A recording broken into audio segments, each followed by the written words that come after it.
Hola, buen día, es un gusto saludarlos. Soy el doctor Roosevelt Pairasamán Guevara y en esta presentación vamos a conversar ya como eje integrador en este curso de sistema circulatorio las respuestas cardiovasculares que nosotros observamos cuando hacemos ejercicio físico. Muy bien, antes de ingresar a hablar sobre este concepto, de estos conceptos amplios que se generan o que se van a ver afectados durante el ejercicio físico, es importante entender que como parte de los pilares relacionados a la salud de una persona se encuentra el estado físico o condición física de una persona.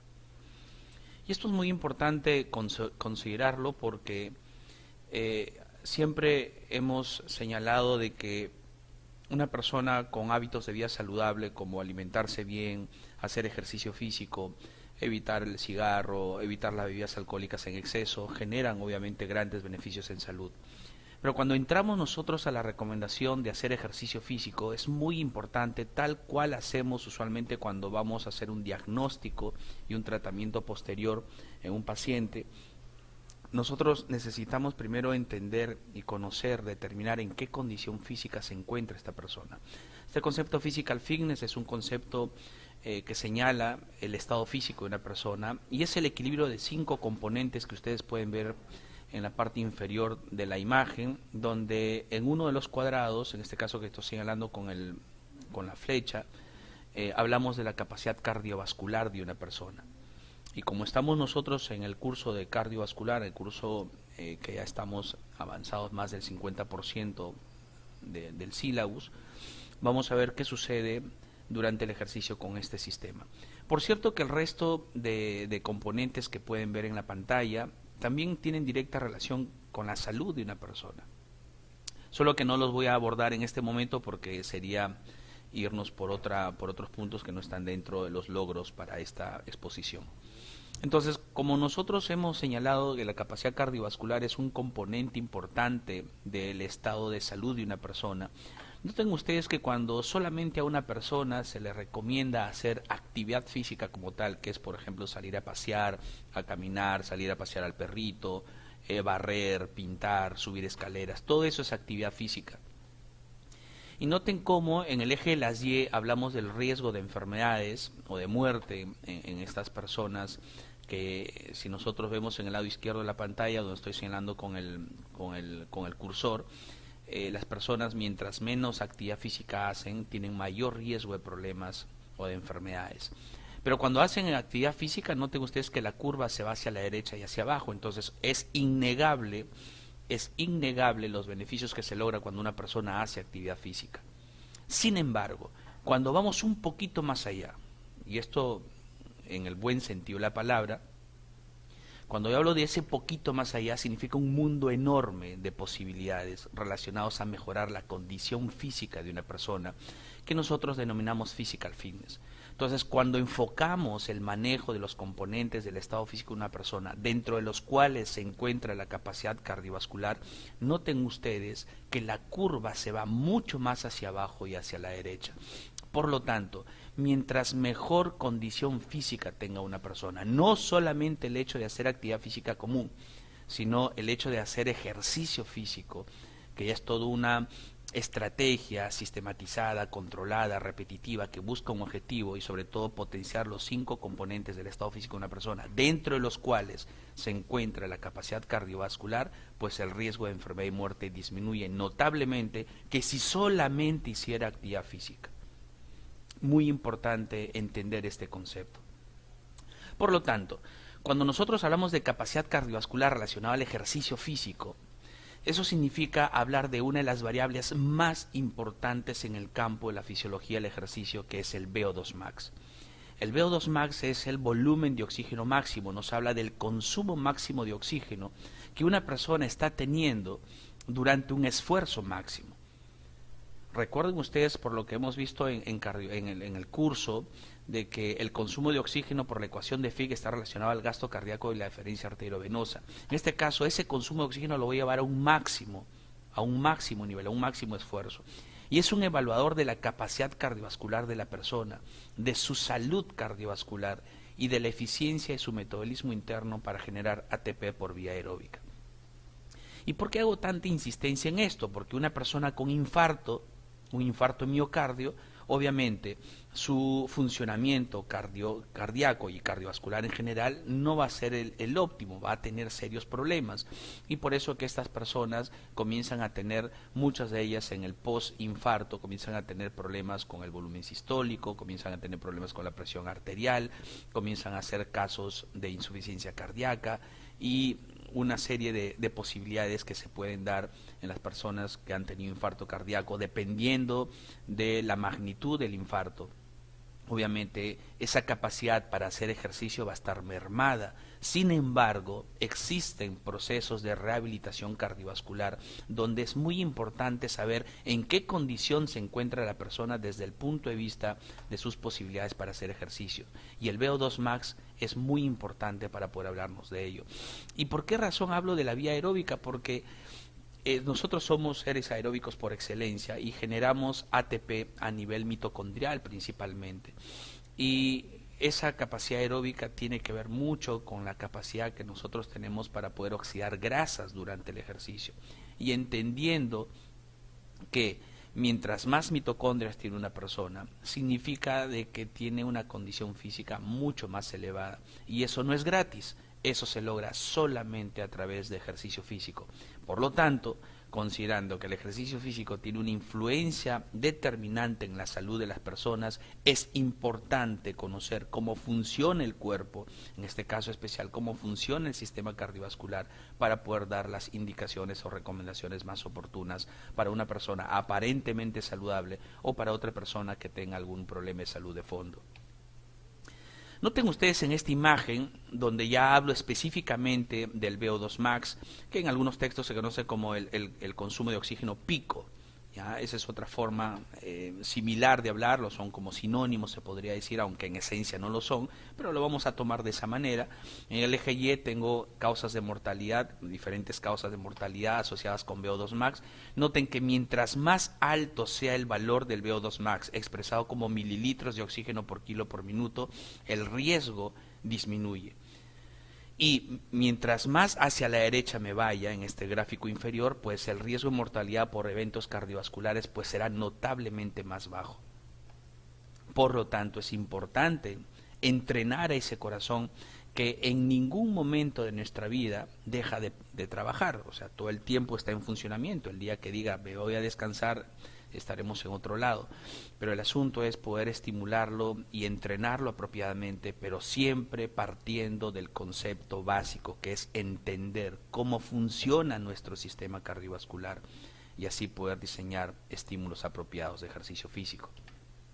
Entonces, esta ecuación, que es la ecuación de Fick, que la habíamos conversado en algún momento en otros videos, nos deja una clara relación entre el consumo de oxígeno máximo y el gasto cardíaco multiplicado por la diferencia arteriovenosa de oxígeno. Entonces, en esta ecuación vemos que hay una variable cardiovascular, una variable cardíaca fundamental, que es el gasto cardíaco, lo cual sabemos que es el volumen sistólico por la frecuencia cardíaca.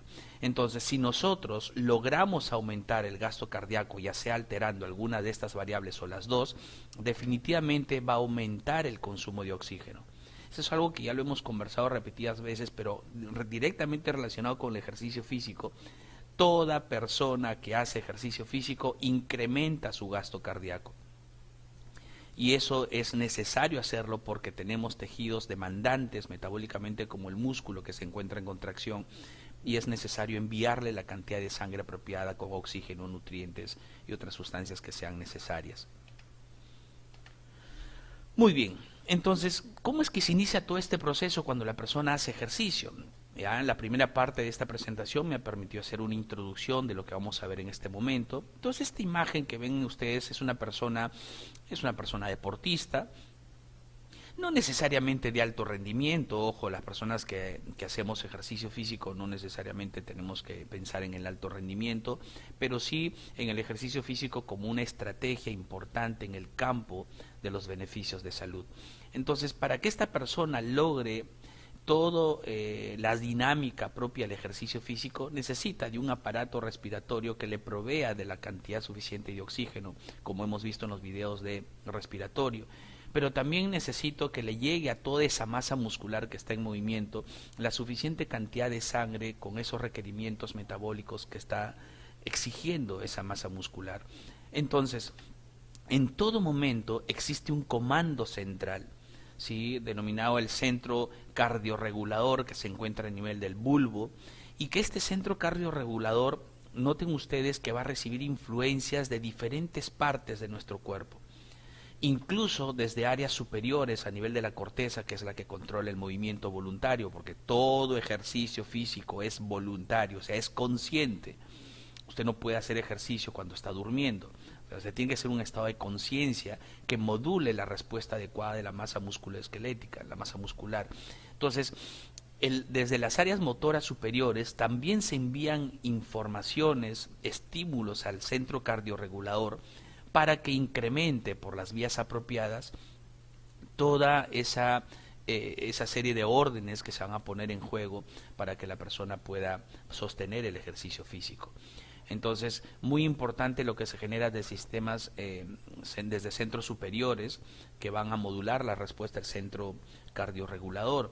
En este caso, el solamente hecho, por ejemplo, de pensar, ya, yo estoy en el gimnasio y ya el solamente hecho de estar en ese instante con el deseo de hacer ejercicio, ya está enviando información al centro cardiorregulador que a través de la vía simpática empezará a generar un incremento en la frecuencia cardíaca aún sin estar haciendo el ejercicio. Ya esto es solamente el solo hecho de pensarlo. Es más, se ha encontrado en deportistas cuando están a punto de iniciar un partido de fútbol, por ejemplo, o un partido de básquetbol, antes incluso de llegar al estadio, ¿sí?, ya el solamente hecho de estar pensando en lo que tienen que hacer genera una serie de reacciones en nuestro sistema nervioso central que modula la respuesta del centro cardiorregulador y empieza a haber ciertos incrementos en la frecuencia cardíaca a través de descargas simpáticas. Pero también lo más interesante es que desde la masa muscular, a través de estos mecanorreceptores y receptores metabólicos que determinan algunas sustancias que están indicando que se está generando un cambio metabólico en el interior de la masa muscular, llámese un aumento de la cantidad de ácido láctico, una disminución del pH, formación de CO2, todos estos metaborreceptores asociados a los mecanorreceptores están influyendo, enviando información al centro cardiorregulador de que precisamente se está generando una mayor demanda para oxígeno, una mayor demanda para generar ATP y sostener esa contracción o esa postura o ese ejercicio. De la misma manera, ya en el propio momento del ejercicio físico, pues a través de los vasoreceptores se enviarán información al centro cardiorregulador para poder modular lo relacionado con las presiones arteriales y así la persona pueda sostener el ejercicio físico. Y una vez que el centro cardiorregulador recibe toda esa información, pues derivará hacia las estructuras relacionadas las órdenes para ya sea aumentar la frecuencia cardíaca, aumentar la fuerza de contracción del corazón y el volumen sistólico se incremente, aumentar lo relacionado con vasoconstricción específica en algunos segmentos del cuerpo que no requieran tanto aporte de sangre en relación al ejercicio físico. Hay una vasoconstricción esplácnica, por ejemplo, importante para poder derivar una gran cantidad de esa sangre que está en el lecho esplácnico hacia el corazón para que lo pueda bombear hacia los músculos que lo están necesitando. Entonces, todo esto es comandado por este famoso comando central que se encuentra en el bulbo raquídeo en la parte ventrolateral. Muy bien, entonces, todo ese centro integrador es el que va a modular la denominada respuesta anticipatoria. ¿Sí? Esta respuesta anticipatoria es una respuesta que existe y que influye obviamente en la parte respiratoria, por eso que habíamos visto que se incrementa el volumen tidal y un poquito la frecuencia respiratoria. Y lo mismo sucede para el corazón. ¿Sí? Hay una activación del comando central que recibe informaciones desde la corteza motora y que va a generar un incremento en el flujo simpático, en el estímulo simpático y una inhibición de la vía parasimpática. Pues eso es obviamente lógico, porque yo no puedo tener durante el ejercicio una frecuencia cardíaca de 180 y al mismo tiempo una frecuencia cardíaca de 60. Imposible, porque esas son luchas de contrarios entre el simpático y parasimpático. Entonces tiene que comandar la vía simpática, con todas las respuestas que nosotros vamos a ir observando a lo largo de esta exposición, pero que en resumidas cuentas, al generar un efecto simpático predominante, pues habrá un incremento en la frecuencia cardíaca, un incremento en la contractilidad del corazón, porque tiene un efecto inotrópico positivo. Aparte que esta descarga simpática está relacionada con el efecto lusotrópico también positivo, que vamos a ver en un momento. Va a haber una vasoconstricción en áreas especiales de la piel, del intestino, el vaso, hígado, riñones. Eso es una vasoconstricción esplácnica. Puede haber una regulación también de vasodilatadora, especialmente con receptores, sobre todo los receptores beta, adrenérgicos a nivel del corazón, ¿sí? Incrementos también obviamente modulando la presión arterial. Y durante el ejercicio físico, pues ya a través de una serie de eventos que se van a ir dando gradualmente, donde también va a influenciar obviamente estas variables como disminución del pH, aumento de la PCO2, aumento del adenosindifosfato, magnesio, calcio, el aumento de la temperatura. Todo esto va a modular la respuesta del centro cardiorregulador. Y obviamente esto también va a estar relacionado con los procesos de vasodilatación que vamos a observar durante el ejercicio físico y que obviamente tiene relación directa con la presión arterial diastólica. Entonces estas respuestas tienen que ser reguladas tanto en la vía descendente como en la vía ascendente. O sea, tiene que haber información precisa que llega al centro cardiorregulador y tiene desde el centro cardiorregulador salir una información precisa con las órdenes necesarias para generar las adaptaciones que permitan a una persona hacer ejercicio físico. Miren ustedes en esta imagen nos muestra en el eje de las X, la distancia que va a recorrer este atleta, y en el eje de las X la frecuencia cardíaca. Note usted que incluso antes de que la persona esté en movimiento, el solamente hecho de estar en el partidor ya generó un incremento importante en su frecuencia cardíaca. Eso es lo que se denomina la respuesta anticipatoria que habíamos conversado. Entonces, mientras más corta sea la distancia que va a correr, en este caso este atleta, pues hay una mayor descarga simpática. ¿Por qué razón? Porque como el evento dura poquito, por ejemplo 100 metros planos, ¿sí? Dura menos de 10 segundos, entonces esa persona está concentrada en poder hacer su mejor esfuerzo para hacer el menor tiempo posible. Entonces tiene una descarga simpática mayor. Aquel que va a correr, por ejemplo, 400 metros planos, su descarga es un poquito más baja, y otra que corre 800 metros planos, pues la descarga es un poco más baja. Pero igual, en cualquiera de estas tres modalidades siempre hay un proceso anticipatorio modulado por el comando central, que es como que si estuviese ya adelantando esa exigencia de oxígeno, sangre, nutrientes que requieren los músculos que van a empezar el trabajo. Muy bien, pero esa respuesta anticipatoria que tiene que ver con una descarga simpática y una inhibición de la vía parasimpática nos hace recordar un poquito de que la vía parasimpática, recuerden, está modulando básicamente el trabajo del nodo sinusal y también influye sobre el nodo auriculoventricular, pero y obviamente en este caso para el nodo sinusal genera una disminución de la frecuencia cardíaca y una disminución en la velocidad de conducción a nivel del nodo AB. Pero en la vía simpática, que es la que más nos interesa para efectos del ejercicio físico, es que va a modular la respuesta del nodo sinusal, va a modular la respuesta en el nodo auriculoventricular, aumentando su velocidad de conducción en un efecto dromotrópico positivo, y va a tener una acción muy importante en los procesos de contracción del miocardio, especialmente de las fibras musculares ventriculares, generando de esa manera un efecto inotrópico positivo. Entonces esta imagen solamente la pongo para recordar los territorios y los efectos que nosotros esperamos encontrar. Entonces de esa manera se podrá dar lo siguiente. En el inicio del ejercicio físico, si sabemos que viene una orden desde la corteza motora que va a estimular a la vía, al centro cardiorregulador, para que comande una descarga simpática importante y al mismo tiempo una inhibición parasimpática. Noten ustedes en este caso, en el cuadrado de la izquierda, que en el inicio todavía estoy en 0 minutos, no me estoy moviendo, hay un aumento en la frecuencia cardíaca por descarga simpática, pero para que se dé esto, ahora veamos en el cuadro derecho, tiene que darse al mismo tiempo una disminución del tono vagal. Sabemos que el nervio vago es el nervio por excelencia de la vía parasimpática y que se encarga de liberar acetilcolina en el nodo sinusal, lo cual va a afectar el tiempo que dura la fase 4 en el nodo sinusal, alargándola, y eso generaría que la frecuencia cardíaca sea menor.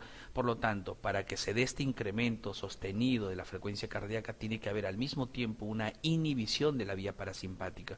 Entonces, a medida que dura los minutos del ejercicio, la frecuencia cardíaca se encontrará alta con una menor descarga parasimpática. Esto es lo que tiene que darse en un inicio para que la frecuencia cardíaca pueda sostenerse en los rangos más apropiados durante el esfuerzo. ¿Y cómo es que se da ese proceso rápido de aumento de la frecuencia cardíaca? Pues algo que habíamos revisado. Noten ustedes que en el nodo sinusal vamos a encontrar un efecto de la descarga simpática.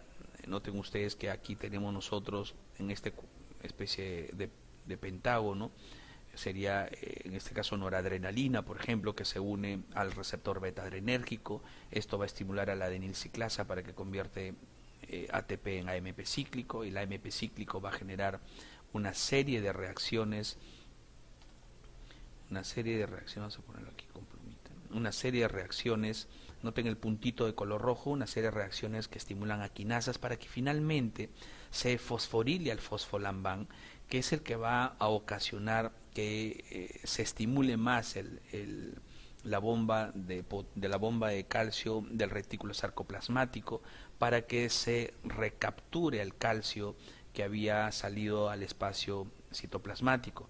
De esa manera, lo que se va a provocar es que haya un proceso de recaptación más rápido del calcio, y genere en este caso un incremento en la frecuencia de estímulos que se van a dar durante el ejercicio físico. Esto también asociado obviamente con un acortamiento en la fase 4, ya que sabemos nosotros que el AMP cíclico va a estimular a los canales de sodio Fani, haciendo que el umbral de despolarización se logre más rápido. Por eso que noten ustedes en esta curva de arriba, los procesos eran más lentos, ahora son más rápidos. Y si esto nosotros lo vemos a nivel del cardiomiocito contráctil, en este caso en las fibras musculares ventriculares, lo que encontraremos es que el fosfolambán generará que se recapture más rápido el calcio al retículo sarcoplasmático, haciendo que haya menos calcio en el citoplasma, y eso permite una relajación más rápida. Por lo tanto, genera un efecto lusotrópico positivo. Entonces, como que el corazón, el ventrículo se va a contraer más rápido, más fuerte, pero se relaja también más rápido. Entonces, eso permite que se llene con sangre apropiadamente para la próxima sístole. En esta imagen, noten ustedes que estoy señalando en la fase inicial lo que sería una frecuencia cardíaca normal entre 60 y 100. En rojo estaría la fase 4, que es la que nos interesa para lograr el umbral de despolarización. Por efecto de AMP cíclico que se da en la vía simpática, se estimula los canales sodio-Fani. Entonces, esta fase de color rojo, que es la fase 4, duraría menos, se logra más rápido el umbral de despolarización, por eso que la frecuencia cardíaca aumenta. Y como está inhibida la vía parasimpática, esto queda libre. Pero cuando ya estamos en reposo o como un proceso de adaptación crónico al ejercicio físico, lo que va a suceder es que la descarga parasimpática en reposo va a ser mayor. Esto libera acetilcolina en el nodo sinusal y hace que se aperturen canales de potasio. Entonces, como sale más potasio, el proceso de despolarización se hace más lento, haciendo que la fase 4 dure más, y esto hace que baje la frecuencia cardíaca. Usualmente en personas entrenadas se encuentra una frecuencia cardíaca más baja. Hay casos reportados de deportistas que hacen 35, 38 latidos por minuto. En una persona no entrenada, cuando empieza a hacer ejercicios, ya luego de 2 semanas de entrenamiento, se puede encontrar frecuencias cardíacas cada vez más bajas comparadas al basal en esta persona que inicia sus procesos de entrenamiento. Y eso es muy importante desde el punto de vista de salud. Entonces, ahí hemos visto cómo es que se genera esta respuesta de la frecuencia cardíaca comandada por órdenes que vienen desde el centro cardiorregulador y canalizada por la vía simpática. Pero también nosotros hemos visto que la frecuencia cardíaca está relacionada, es un parámetro importante que influye en el gasto cardíaco. Y cuando hablamos nosotros de gasto cardíaco tenemos que ver lo siguiente, que en reposo, para efectos de ejercicio físico, noten ustedes que es la masa muscular la que recibe la menor cantidad, un 20% del gasto cardíaco en reposo, eso es aproximadamente 1 litro. Y noten cómo están en los órganos esplácnicos, por ejemplo, hígado, riñón, tenemos por acá, otros están relacionados, por ejemplo, con el vaso, piel vino recibe más o menos 6%, entonces hay una buena cantidad de sangre que se está yendo a diferentes órganos de nuestra economía y el músculo recibe aproximadamente esto. Pero durante el ejercicio físico, como aumentó la frecuencia cardíaca y también aumenta el volumen sistólico, como vamos a ver en un momentito, esto va a generar que hay una redistribución de la sangre que debe de ir en mayor proporción hacia la musculatura que está en actividad por sus demandas metabólicas. Y eso lo habíamos mencionado en las anteriores exposiciones, que dependiendo de las demandas metabólicas de los tejidos, el gasto cardíaco va a ser redireccionado a esos tejidos para que puedan cumplir con sus funciones metabólicas. Entonces noten ustedes que el músculo de un 20% que recibía en reposo ahora puede recibir aproximadamente un 80-85% del gasto cardíaco, que en ejercicio físico puede llegar en una persona no de élite, puede llegar hasta 25 litros por minuto. En una persona altamente entrenada puede llegar eso a 30, 35, o incluso hay datos de personas, de atletas de élite que llegan a 40 litros por minuto, es una barbaridad. Pero al fin y al cabo lo que sucede es que de ese litro que recibía en reposo ahora recibe aproximadamente 21 litros. Es una cantidad muy importante de sangre la que está recibiendo durante el ejercicio físico. Y una cosa interesante, miren lo que pasa con las otras estructuras esplácnicas, bajan importantemente la cantidad de sangre que están recibiendo. Y eso es muy importante porque en este proceso de redistribución del gasto cardíaco hay una vasoconstricción esplácnica. Nosotros sabemos que en el lecho esplácnico hay aproximadamente 600 a 800, un promedio de 800 mililitros de sangre que está en ese lecho vascular esplácnico. Entonces, al hacer vasoconstricción, esa cantidad de sangre podría ser canalizada nuevamente al corazón, aumentando de esa manera su retorno venoso, lo cual va a influenciar obviamente en el volumen telediastólico y así mejorar el volumen sistólico para efectos del ejercicio físico. Por otro lado, también esta descarga simpática, que es la que genera la vasoconstricción esplácnica, también va a generar un incremento en la venoconstricción, propiciando de esa manera que hay un mayor retorno de sangre al corazón, propiciando una respuesta sistólica más apropiada. Una cosa que me estaba olvidando aquí es que en el caso de la piel, para que ustedes lo comparen con el reposo, noten que la piel recibe aproximadamente un 6% durante el reposo del gasto cardíaco, pero en ejercicio físico ahora recibe un 2%, o sea, su aporte relativo ha disminuido, pero en aporte absoluto ha aumentado, y eso también es importante entenderlo porque la piel necesita, a través de los vasos sanguíneos que nosotros tenemos en ella, ayudarnos en el proceso de control de la temperatura. Aparte de todas las faneras, dentro de ellas encontramos, por ejemplo, las glándulas sudoríparas, que van a cumplir un papel muy importante en el proceso de control de la temperatura durante el ejercicio físico. Ok, esta imagen que ya la conocemos nos deja claramente determinado que el gasto cardíaco depende obviamente de la cantidad de frecuencia cardíaca que tenemos y que ya sabemos aumenta por cuestión simpática. Y la otra variable que influye notablemente en el gasto cardíaco es el volumen sistólico. Y este volumen sistólico depende en gran proporción de que se den apropiadamente los mecanismos de Frank-Starling. Y obviamente también relacionado con la resistencia periférica total, que de ser elevada durante el ejercicio físico podría ocasionar una disminución del volumen sistólico, como nosotros sabemos, porque la resistencia periférica total está relacionada con la poscarga. Entonces, en este caso veremos cómo es que se afecta el volumen sistólico durante el ejercicio físico. Noten ustedes, ya sabiendo qué cosa es VO2 max, cuando una persona empieza a entrenar, a medida que va aumentando la intensidad del esfuerzo como un porcentaje del VO2 max, esto va a propiciar que la persona que la persona vaya incrementando gradualmente, noten el puntito de color rojo, vaya incrementando gradualmente el volumen sistólico. Y más o menos a la altura de un 50-60% del VO2 max ya hemos alcanzado una fase pico, un momento pico para el valor del volumen sistólico. Pero noten que el gasto cardíaco va a seguir aumentando. Entonces el gasto cardíaco va a aumentar ya no solamente por un incremento del volumen sistólico en este punto, sino que la frecuencia cardíaca es la que va a modular el gasto cardíaco que se incrementa. Entonces, si una persona puede alcanzar 25 litros por minuto, eso en una gran parte va a ser combinaciones de un incremento del volumen sistólico y un incremento de la frecuencia cardíaca.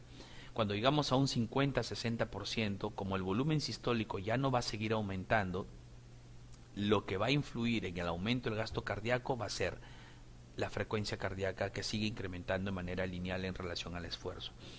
Y eso tiene una explicación bastante sencilla de entender, porque para yo también lograr un volumen sistólico apropiado, necesito que el tiempo de diástole sea el apropiado para que el ventrículo izquierdo pueda llenarse con una adecuada cantidad de sangre. Pero si el tiempo que existe para la diástole es muy pequeñito, como sucede cuando uno hace ejercicio y está con frecuencias cardíacas de 160, 170, 180, entonces hay muy poquito tiempo para que ese ventrículo izquierdo se llene con una buena cantidad de sangre. Por lo tanto, ya dependeríamos más del incremento de la frecuencia cardíaca para sostener un gasto cardíaco que sea apropiado durante el esfuerzo. ¿Y cómo así es que el volumen sistólico logra incrementarse cuando nosotros estamos haciendo ejercicio? Y es porque existe una regulación también para la fuerza de contracción del ventrículo izquierdo durante el ejercicio. Cuando la persona empieza a hacer ejercicio, noten cómo las catecolaminas, en este caso epinefrina y norepinefrina, cuando estamos más o menos en un 50-60%, casi no se han elevado notablemente. O sea, sí hay una elevación, pero no sustancial, que permite precisamente tener frecuencias cardíacas que logran efectivamente ese tiempo de diástole que nosotros requerimos para el llenado ventricular y el volumen sistólico se dé apropiadamente. Pero a medida que aumentamos la intensidad del ejercicio, hay más descarga simpática. Al haber mayor descarga simpática, no solamente me mejora, me ayuda en el proceso inotrópico, sino que me da la otra contraparte, que es al aumentar la frecuencia cardíaca me deja un menor tiempo de diástole. Por eso que hay que modular apropiadamente la intensidad del ejercicio de una persona para poder tener los cambios más aceptados o más apropiados. No todas las personas tienen que entrenar a intensidades tan altas.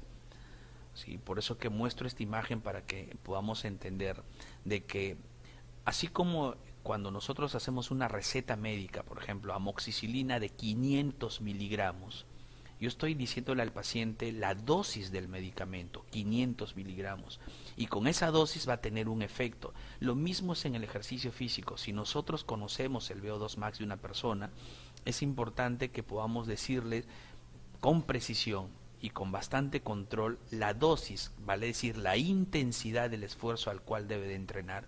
Si hago muy intenso el ejercicio, mucha descarga simpática, y eso tiene obviamente un efecto directo sobre el trabajo del corazón, porque tendrá que latir más rápido y tendrá que contraerse más fuerte. Entonces hay que también tener cuidado con eso, más aún si una persona tiene antecedentes cardiovasculares de fondo.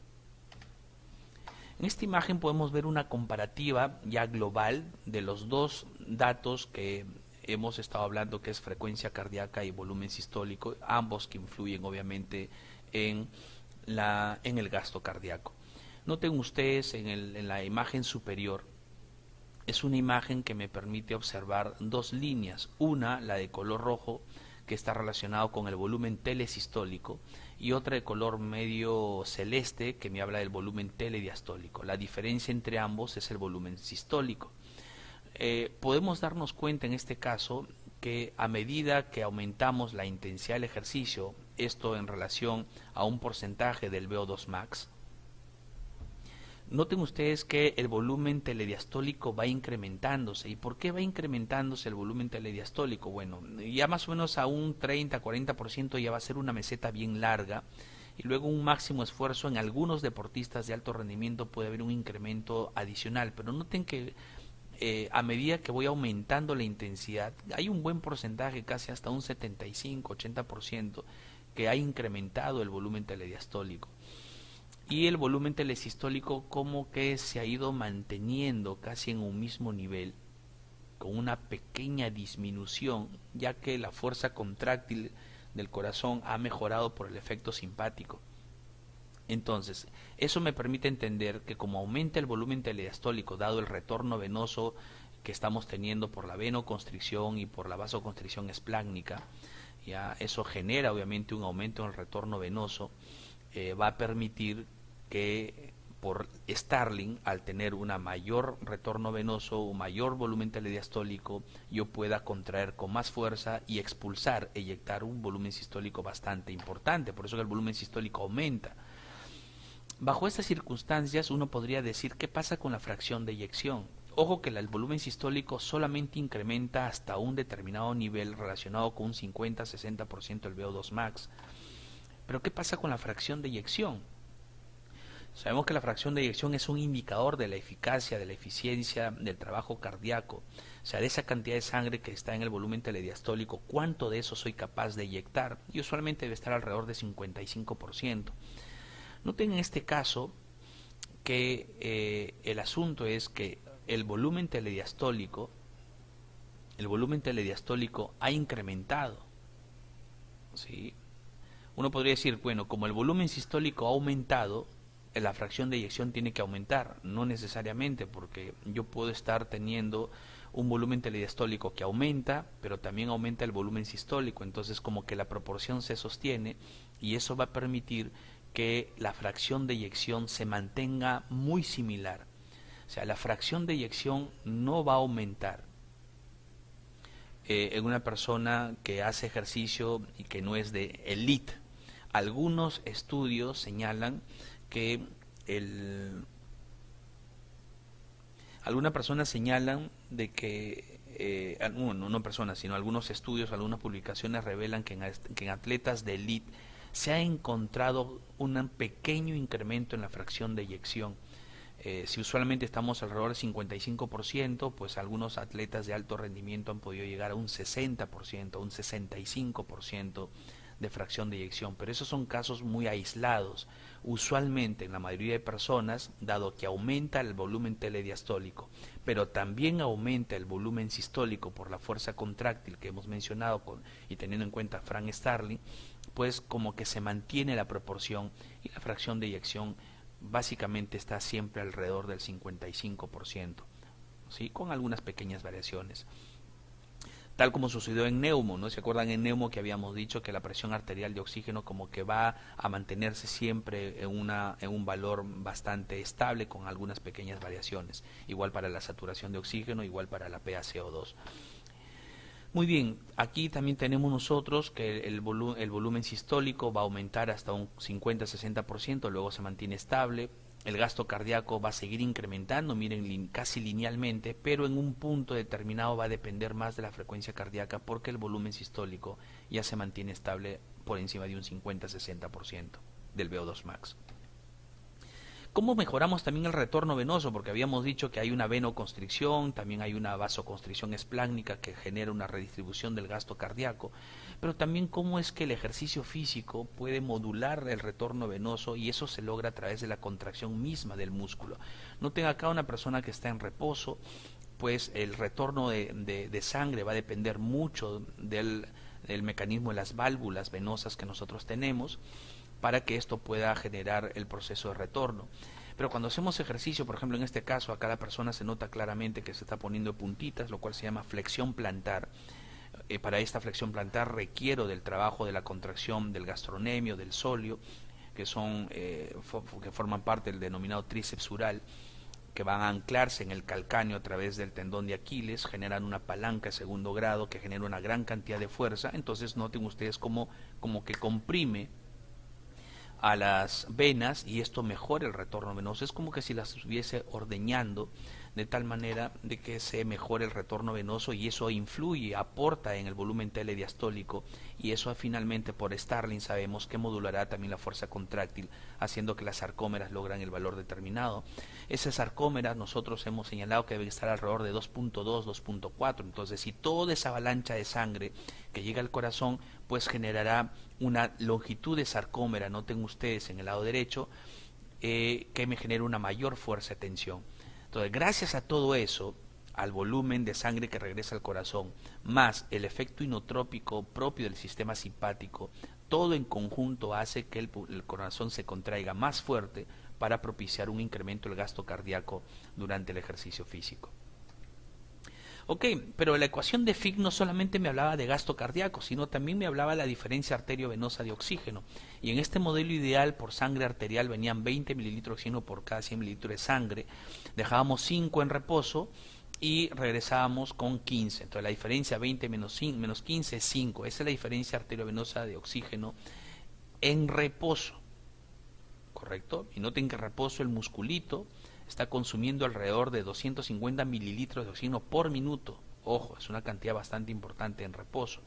Pero en ejercicio físico esto aumenta. Y acá podemos tener cómo es que determinamos a través de la ecuación de Fick el gasto cardíaco conociendo la cantidad de oxígeno que se da en cuanto a la diferencia arteriovenosa y sumado al gasto cardíaco, perdón, al volumen sistólico. Esa diferencia arteriovenosa que en reposo en esta imagen vemos acá, esto sería lo de sangre arterial y esto sería lo de sangre venosa. Si en sangre arterial tengo 20 mililitros de oxígeno por cada 100 mililitros de sangre, en reposo dejaríamos alrededor de 5, 6, 7. Bueno, esto es un poco variable dependiendo de las demandas metabólicas. Recuerden eso, cada tejido es diferente, pero en promedio, en global, la diferencia arteriovenosa de oxígeno es 5. Pero cuando hacemos esfuerzo, noten ustedes, me voy hacia la derecha en el eje de las X, más oxígeno global voy a consumir, significa que estoy haciendo ejercicio físico.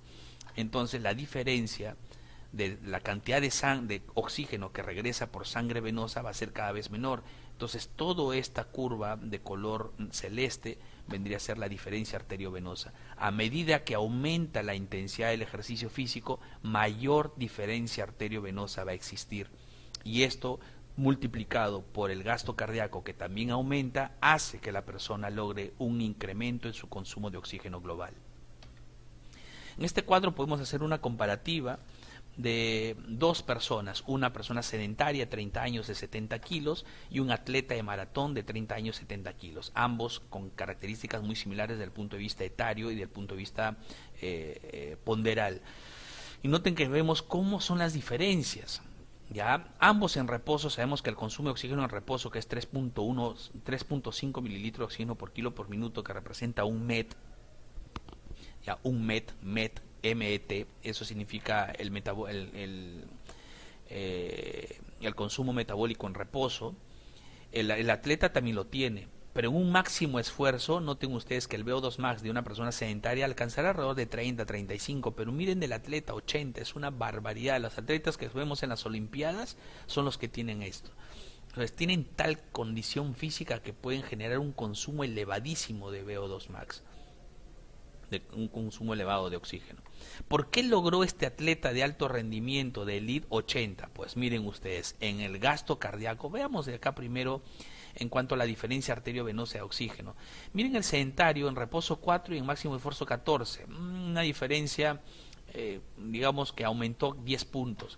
En el caso del atleta, también tenía 4 en reposo y en máximo esfuerzo 16. Digamos que son muy similares. O sea, eso al final siempre va a tener un tope. O sea, nunca va a regresar por la vena cero de oxígeno. Siempre hay algo.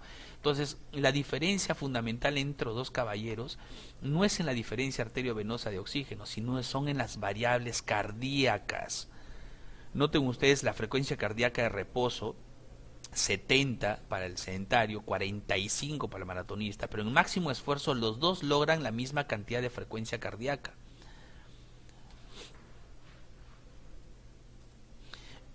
Pero ¿qué influenció entonces? Miren el volumen sistólico. En el máximo esfuerzo para el que hace el sedentario salió 93, que estoy señalando con el puntito rojo, y para el que hace maratón llegó a 184, o sea, el doble de lo que está propiciando una persona que no es entrenada. Entonces, cuando uno multiplica esto, va a lograr este gasto cardíaco de 35 litros por minuto y un gasto cardíaco sedentario que es la mitad. Entonces, son diferencias abismales que solamente se logran a través de programas de ejercicio físico en el tiempo. Pero como nosotros sabíamos de que el gasto cardíaco está influyendo también en la presión arterial, recuerden ustedes que presión arterial es igual a gasto cardíaco por resistencia periférica total, entonces también tiene que haber, si el gasto cardíaco ha aumentado, tiene que haber un incremento en la presión arterial. Entonces, ¿cómo es esto?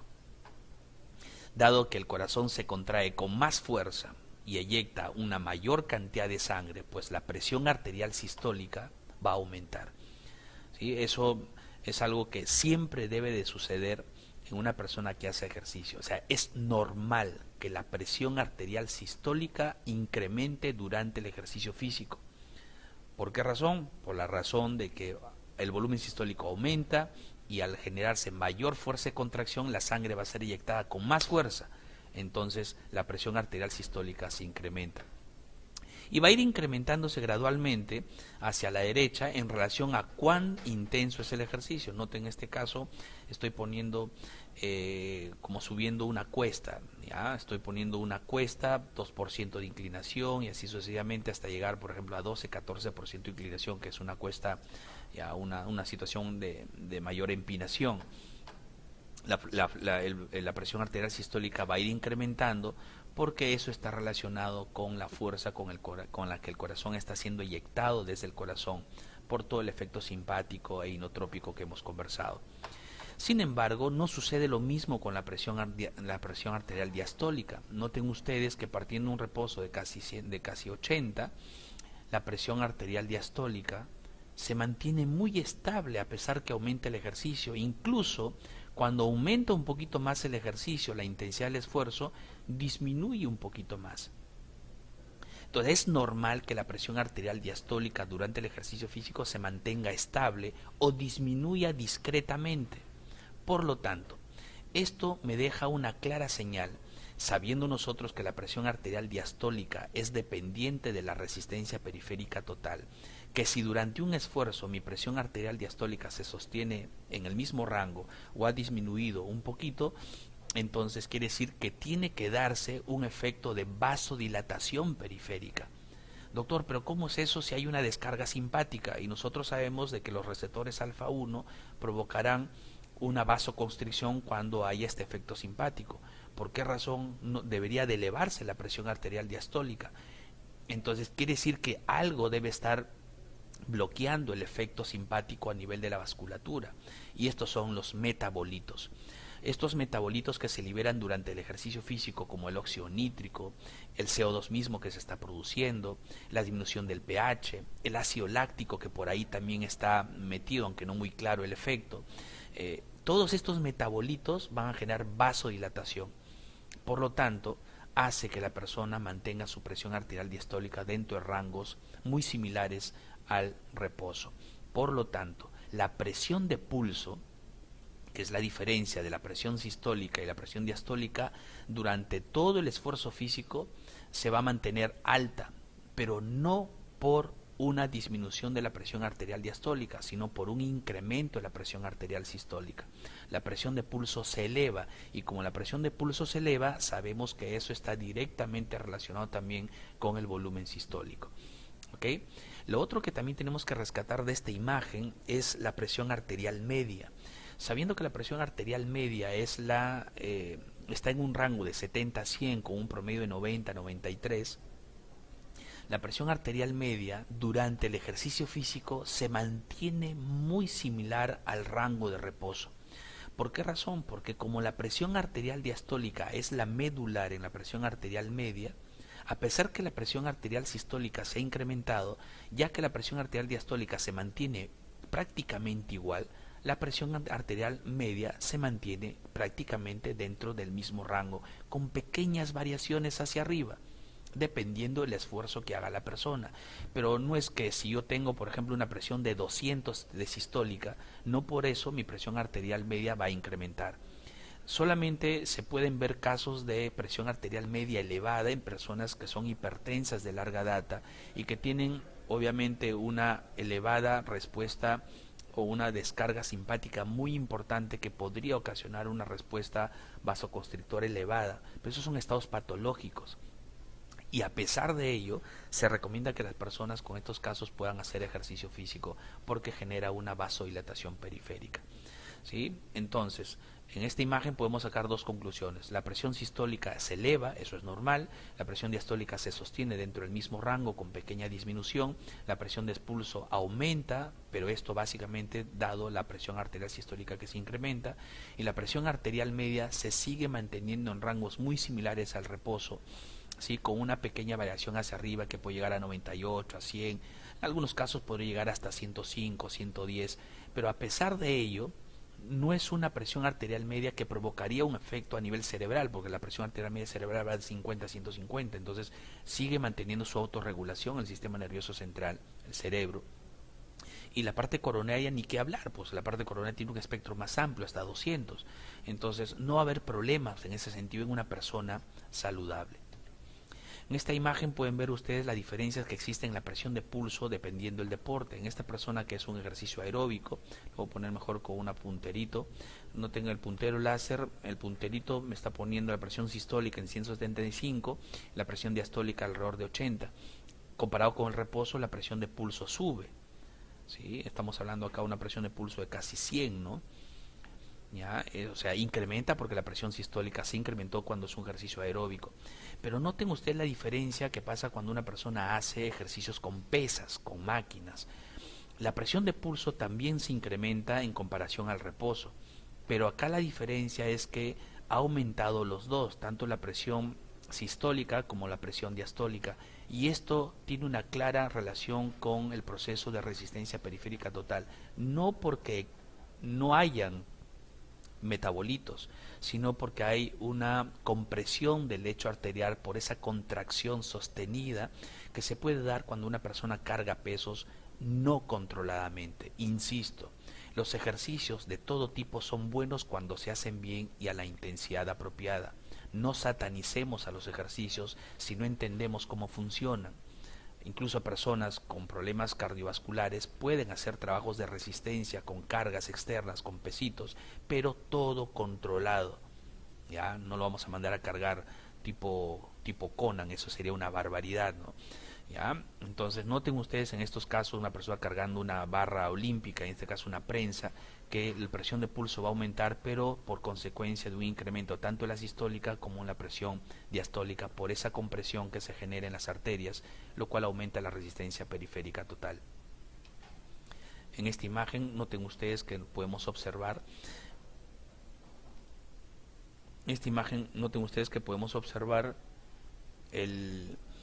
una comparativa dependiendo de la intensidad del esfuerzo, 25, 40, 50, 75% del VO2 max en un ejercicio aeróbico, donde se involucran brazos y donde se involucran piernas.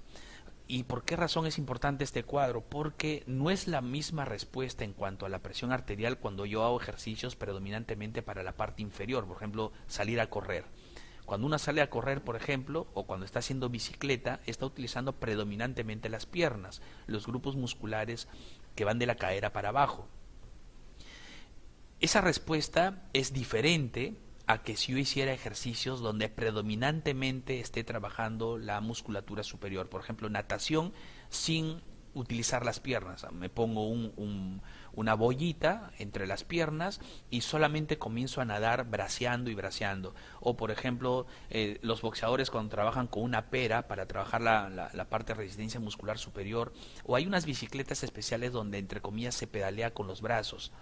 Entonces, cuando trabajamos predominantemente con la musculatura superior, noten ustedes la presión sistólica se incrementa más. Noten aquí que estoy mostrando con el puntito rojo, noten que la presión arterial sistólica se incrementa más que cuando yo hago ejercicios con las piernas.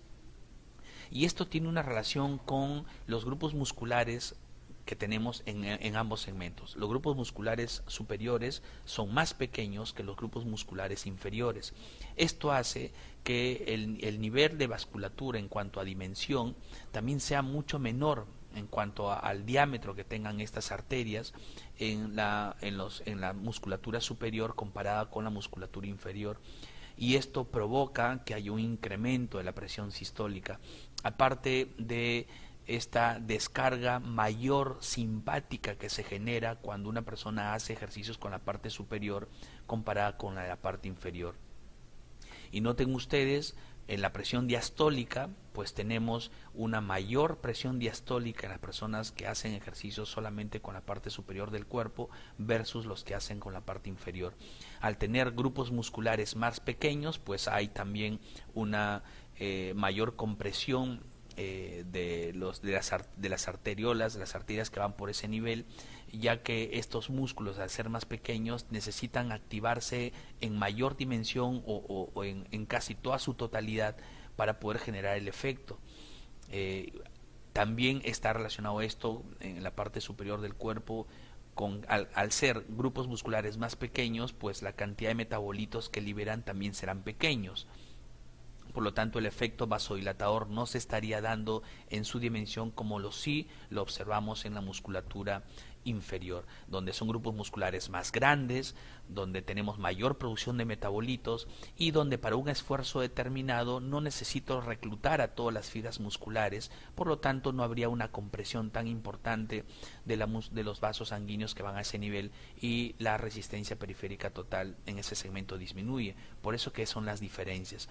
Esto también es muy importante entenderlo cuando diseñamos programas de ejercicio en personas que son hipertensas. En una persona que hace ejercicio y que es hipertensa, lo que usualmente recomendamos son trabajos para la parte inferior del cuerpo. ¿Y por qué razón? Porque las respuestas presoras son mucho más saludables, entre comillas, cuando hacemos con la parte inferior comparado con la parte inferior del cuerpo. Por ejemplo, una persona hipertensa puede hacer natación, claro, solamente utilizando la parte inferior. Agarra su tablita, la abraza, se pone sus aletas y comienza a patalear, a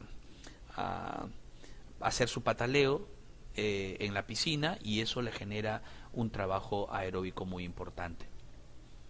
Pero cuando comparamos lo anterior, esto ha sido solamente en base a ejercicio aeróbico, pero ahora esta imagen que ven en pantalla muestra un cuadro comparativo de cómo se altera la presión sistólica y diastólica en personas que hacen trabajos con pesas.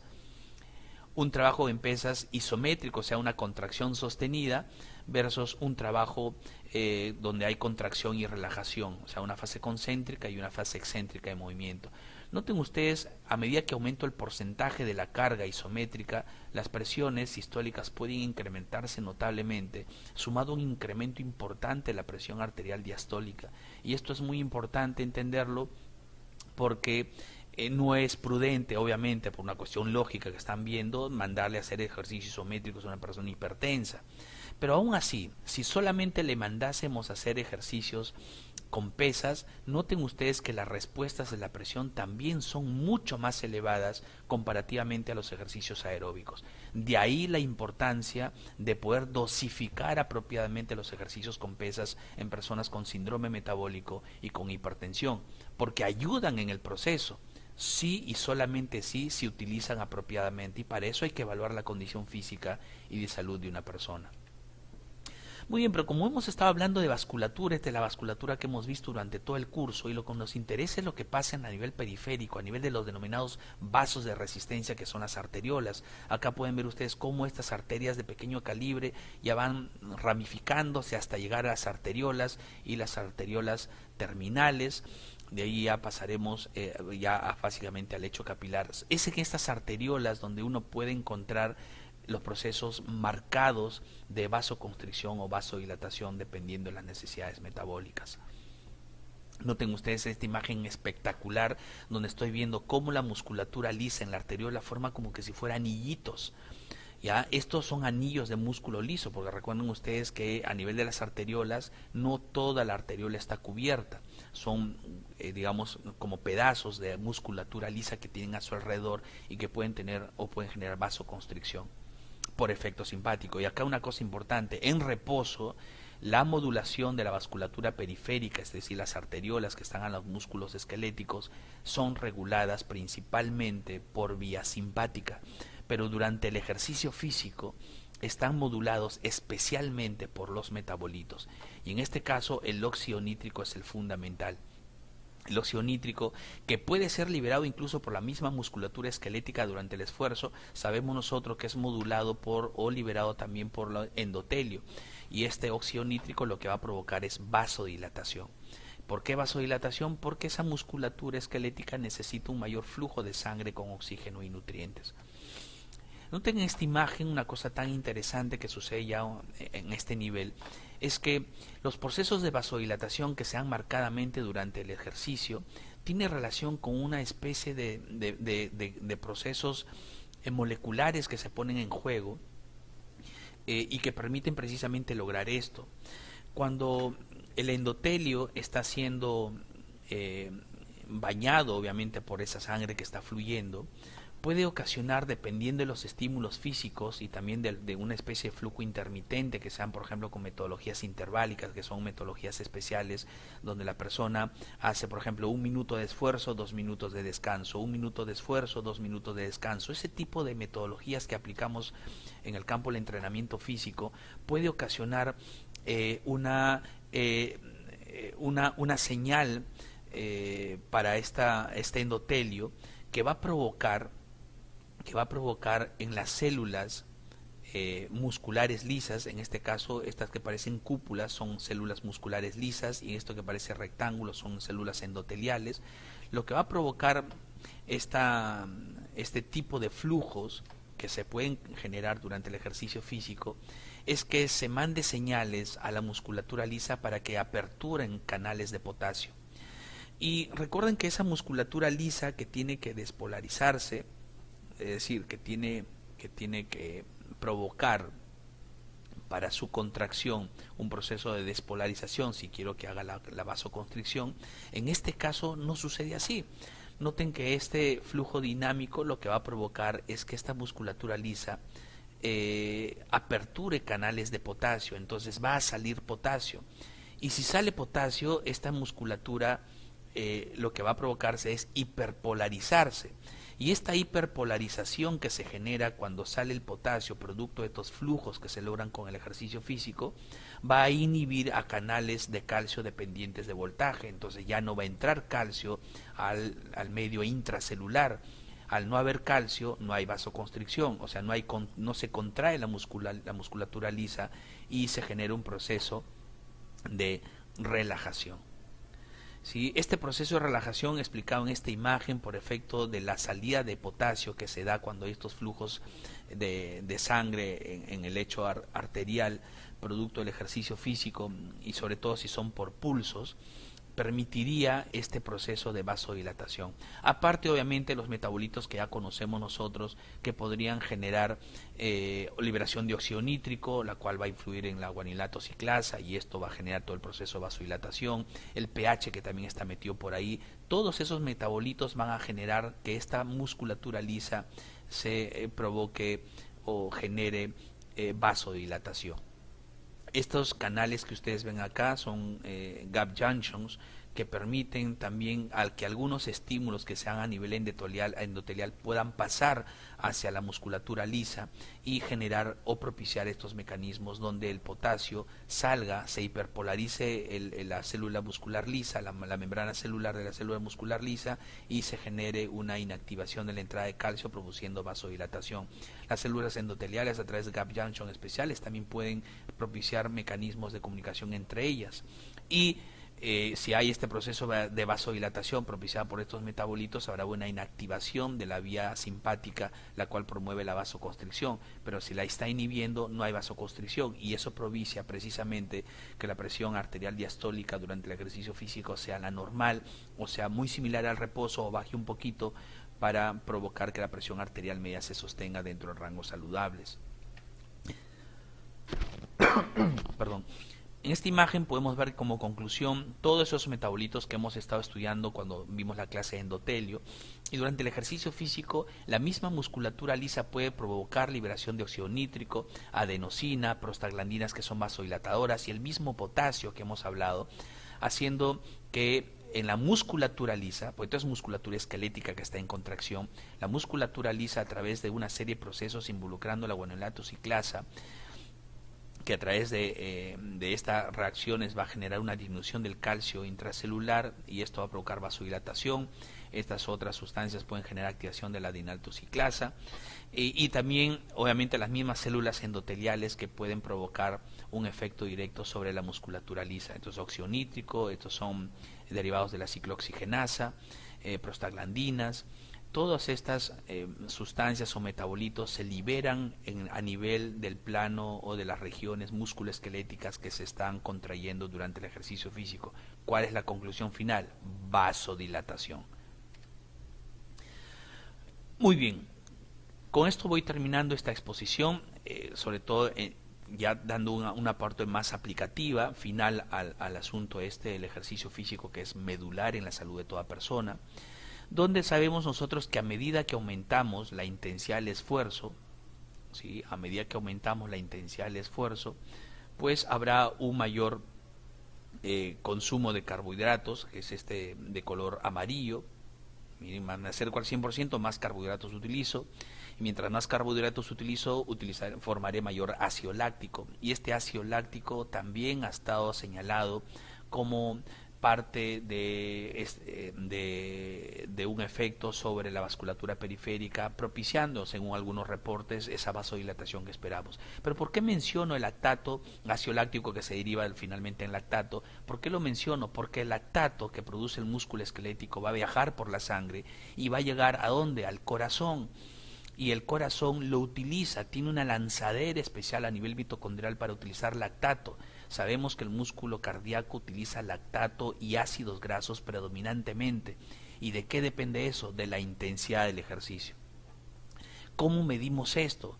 Las pruebas cardiológicas, en el área de cardiología se trabaja mucho con esto para ver cómo responde el corazón ante una demanda de esfuerzo importante. Porque si nosotros hacemos más ejercicio, sabemos que aumenta el gasto cardíaco. Si aumenta el gasto cardíaco, hay dos variables que han aumentado, la frecuencia cardíaca y el volumen sistólico. O sea, la frecuencia cardíaca más veces tiene que trabajar el corazón y el volumen sistólico más veces tiene que contraerse más fuerte. Entonces, ¿qué significa eso? Un incremento en el trabajo cardíaco, un incremento en la demanda de oxígeno cardíaco. Y esto es muy importante observarlo. Miren, esta persona haciendo ejercicios donde está viéndose, determinando su VO2 max con una metodología directa. Estas evaluaciones son muy interesantes hacerlas en el laboratorio. Pero también tengo acá estos chuponcitos que está viendo, ¿qué cosa? La electrocardiografía. Está viendo el trabajo o información eléctrica del corazón. Y habíamos mencionado que el trabajo cardíaco se relaciona con el consumo de oxígeno. Noten ustedes que a medida que aumenta el esfuerzo físico, pues aumentará también el trabajo cardíaco en forma lineal. Si el gasto cardíaco incrementa 5 veces, el gasto cardíaco, el consumo de oxígeno aumenta 5 veces, pues el gasto cardíaco aumentará en similar proporción. Sí, hay una reserva cardíaca que nosotros utilizamos durante el ejercicio físico y que es muy importante considerarla porque cuando no va relacionado la demanda de oxígeno, o sea, yo aumento el trabajo cardíaco, o sea, hay una mayor demanda, pero la oferta no va alineada con esa demanda, con ese trabajo, ahí vienen los problemas coronarios. Ya noten ustedes la diferencia que existe entre una persona sedentaria que solamente a una pequeña cantidad de consumo de oxígeno total, vale decir esfuerzo, ya está teniendo una gran respuesta a nivel de su consumo de oxígeno, de su consumo cardíaco. O sea, esto sería lo que sería el gasto cardíaco. Ya, el gasto cardíaco obviamente tiene que ser modulado por un buen trabajo cardíaco, si no, no se podría dar. Pero una persona entrenada, miren ustedes, puede tener un alto consumo de oxígeno y va de la mano ese esfuerzo físico que está haciendo con un gasto cardíaco generado por un buen trabajo cardíaco. En estas pruebas de esfuerzo lo que se busca precisamente es esto, ¿no? Si esto acá es lo normal, lo que usualmente se encuentra en los test de esfuerzo es que puede haber afectación del ST. Es decir, cuando la demanda de oxígeno cardíaco no va alineado con la oferta, esto puede ocasionar que se den situaciones de isquemia o potencialmente cuadros de injuria, de lesión a nivel del corazón. Esta es una imagen de un electrocardiograma de una persona que ha sido sometida a un test de esfuerzo, y noten ustedes que en el lado izquierdo tenemos antes del esfuerzo, o sea, su electrocardiografía en el esfuerzo, ¿sí? Digamos que está dentro de parámetros bastante aceptables, ¿sí? No hay algo que llame la atención fundamentalmente, ¿sí? Entonces, noten ustedes que esto sería una imagen en reposo. Pero cuando lo someten a esfuerzo físico, ¿sí? Cuando lo someten a esfuerzo físico, acá en reposo tenía 81 latidos por minuto, y vamos a poner con punterito mejor, ¿sí? Noten el puntito color rojo, en reposo estaba en 81 latidos por minuto, ¿sí? Y en el esfuerzo máximo llegó a 146 latidos por minuto, ¿sí? Como hay 146 latidos por minuto, significa que el corazón está trabajando más. Entonces miren lo que aparece. Miren, por ejemplo, en derivación de 2 hay una depresión del ST, en derivación de 3 también hay una depresión en el ST, en ABF hay una depresión del ST. Entonces, esto que nos hace entender que hay una señal de lesión subendocárdica a nivel de la cara inferior del corazón. Entonces, ¿por qué aparece esto si no aparecía en reposo? Y es que precisamente esto se hace con el propósito de investigar si una persona está teniendo un problema potencial en la oferta de oxígeno cuando hace ejercicio físico, ¿sí? Potencialmente una placa ateromatosa en alguna arteria en el corazón, alguna rama de la coronaria, ¿sí? En este caso, si estamos viendo la parte inferior del corazón, pues está relacionado con una rama de la arteria coronaria derecha. Potencialmente vendría a ser la descendente posterior, ¿sí? Entonces, esto es lo que se va a señalar. Incluso acá podemos ver nosotros una alteración en el ST en B4, en B5, en B6, ¿sí? Que estaría señalando incluso una parte lateral del corazón. Todo esto tiene que ser obviamente investigado con los estudios complementarios que ya lo ven a nivel de cardiología, de repente una angiografía coronaria, y por qué no en algún momento hacer algún cateterismo, un proceso de intervención para mejorar el flujo coronario en estas circunstancias. Para eso se hace el esfuerzo, ¿no? Una cosa importante relacionada con ese test de esfuerzo es que este es un reporte de cómo está respondiendo el sistema cardiovascular durante el esfuerzo, o sea, durante una dinámica de ejercicio. Noten en este caso una persona de 55 años, un protocolo EBRUS, que es el protocolo de esfuerzo más utilizado en cardiología. Noten ustedes que esta persona, vamos a ver los numeritos en la próxima imagen, pero da como conclusión que tiene es negativo para isquemia miocárdica en esta frecuencia cardíaca máxima que se alcanzó, que fue 132, con una respuesta presora normal, y alcanzó acá 11.6 METs. Los METs significan una carga de esfuerzo, y un MET significa 3.5 mililitros de oxígeno por kilo por minuto. En este caso, si usted multiplica 11.6 por 3.5, va a salir aproximadamente 40 mililitros de oxígeno por kilo por minuto. Esa es la capacidad cardiovascular de esta persona. Para 55 años es una capacidad muy buena, ya con 11.6 es una clase funcional alta, eso está muy bien, con una buena respuesta presora, y no hay datos de isquemia, ¿sí? Miren ustedes, en esta imagen es un montón de numeritos, no se mareen, pero lo muestro porque esto es lo que tenemos que entender de la aplicación de lo que estamos estudiando en circulatorio, en una cuestión real, una cuestión práctica, aplicativa. Noten ustedes que a la trotadora a la cual sube esta persona le ponen esta velocidad en la fase 1, en la etapa número 1 del protocolo, una velocidad 2.7, que es caminando con 10% de inclinación, y tiene 85 latidos cardíacos en comparación al reposo que tenía 68, acá tiene 85. ¿Subió la frecuencia cardíaca? Sí. ¿Por qué razón? Porque estás haciendo esfuerzo, descarga simpática, aumenta tu frecuencia cardíaca. Luego pasan 3 minutos y le suben la velocidad y le suben la inclinación, frecuencia cardíaca 100 a 100. Le suben luego a 3 minutos más, 5.4 velocidad, 14 inclinación, 117. Y en el final del ejercicio, que duró 11.28 segundos, tiene velocidad, inclinación, y miren esta frecuencia cardíaca. ¿Qué espera usted de la presión arterial? Primero, la frecuencia cardíaca ha subido dentro del esperado, porque más esfuerzo, más descarga simpática, más frecuencia cardíaca, cerrado. Pero ahora acá usted tiene la presión arterial, note que en reposo 120-70 y en ejercicio físico 140-80, subió un poquito el esfuerzo 140-80, 140-80, 140-80.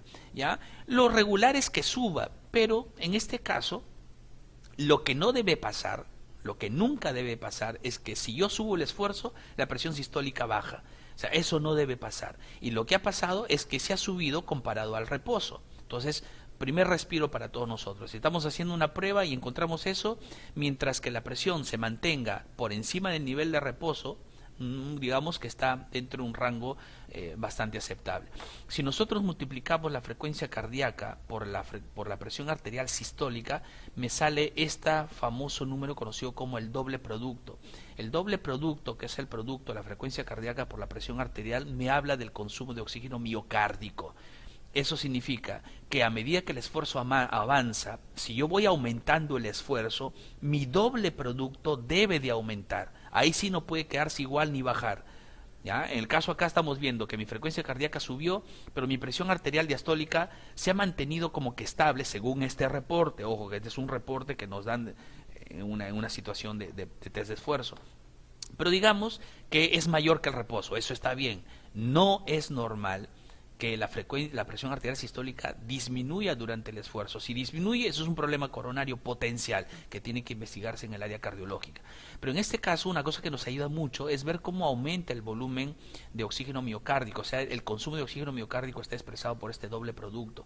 Entonces, noten ustedes que a medida que aumenta el esfuerzo, efectivamente sí se incrementa el consumo de oxígeno miocárdico.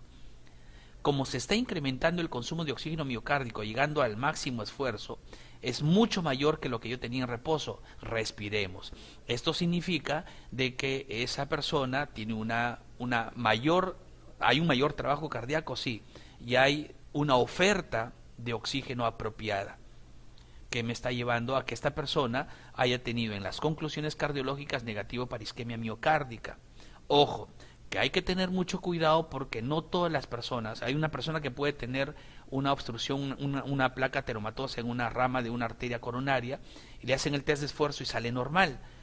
Ya no por eso significa que ya no va a tener nada, porque en algunos pacientes sí tienen que hacerse estudios complementarios, pero por lo regular, cuando encontremos estos datos, significa que si a esta intensidad de esfuerzo no ha tenido ninguna respuesta isquémica, pues esta persona, lo ideal es que si va a hacer ejercicio, entrene por debajo de ese nivel, para poder tener nosotros la tranquilidad del caso, asumiendo y teniendo en cuenta siempre el estado de salud y los factores de riesgo que puedan existir en esta persona.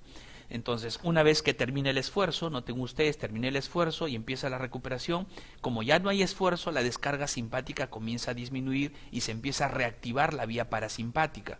Entonces, la vía parasimpática hará que, ya la reactivación parasimpática gradual hará que mi frecuencia cardíaca empiece a disminuir hasta llegar a un nivel de reposo ya muy similar. En este caso, el dato que tenemos, en este caso, que la presión arterial se ha mantenido un poquito por encima del valor basal, pero digamos está dentro de un rango aceptable, que y luego de algunos minutos más seguramente estará con un mejor nivel de presión arterial. ¿Ya? Entonces, esto es una cuestión aplicativa que nosotros podemos ver en la vida real, en personas que son sometidas a esfuerzo, para poder ver cómo es que responde su sistema cardiovascular ante esa demanda metabólica importante, y que obviamente el corazón tiene que ser siempre nuestro aliado estratégico. Muy bien, señores, con esto termino esta presentación, que ya son ejes de integración, donde prácticamente hemos visto una respuesta al ejercicio físico con un montón de variables que hemos estudiado durante todo el curso.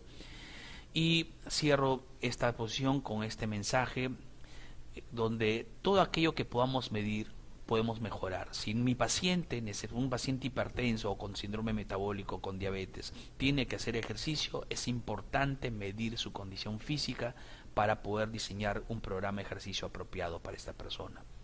Para nuestro paciente es importante recomendar, dado que usted ahora conoce cómo funciona el sistema cardiovascular durante el ejercicio, pues es importante decirle a nuestro paciente que el ejercicio físico es medicina, que no se automedique. Para eso tenemos a las diferentes especialidades. Nosotros mismos, como una comunidad de salud, podemos orientarlos, informarles para que puedan hacer el ejercicio que sea más apropiado para su salud. Y para nosotros, como parte de un cuerpo de profesionales de salud, importante entender este concepto en su real dimensión, que el ejercicio físico es medicina, aprendamos a prescribirlo. Señores, les agradezco su atención, les deseo todo lo mejor, no decaigan, sigan estudiando, que este mundo de la medicina es espectacularmente maravilloso. Un abrazo para todos, felicidades, gracias.